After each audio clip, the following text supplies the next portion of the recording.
training at a university doesn't answer all the questions for many talented and passionate actors. I think there was a lot of contradiction in what we were getting taught. That was what made it confusing. Something that worked for one teacher then wouldn't work for another. The information we were getting would be varied.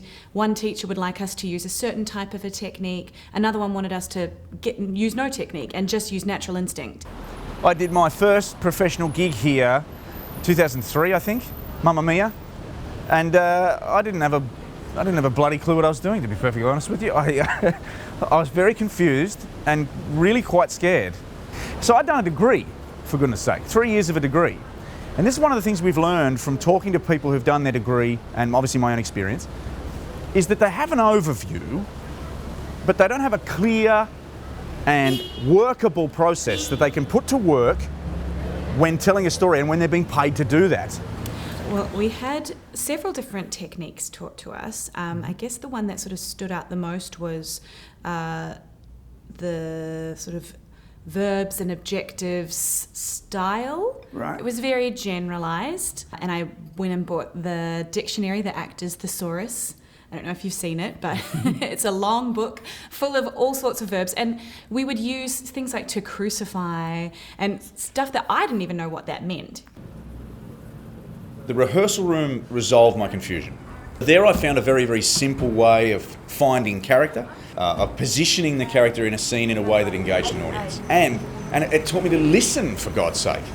I think when I read the list of the verbs that you put down, and I think I was like, nah, come on. Come on.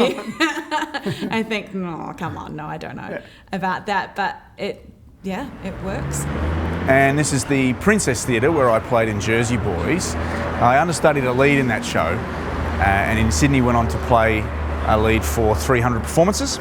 So this is the sort of thing that a really clear, actionable process can give you, the ability to make strong choices that you can trust. And as a result, I got this really lovely feedback and encouragement from directors and producers and choreographers from Broadway.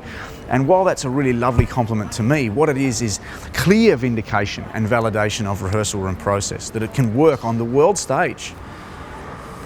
The rehearsal room was unlike any process or content that I'd ever faced before in acting. It just simplified a whole lot of, it was like a light bulb moment, I think. I was like, I've been making it more confusing because I think I should.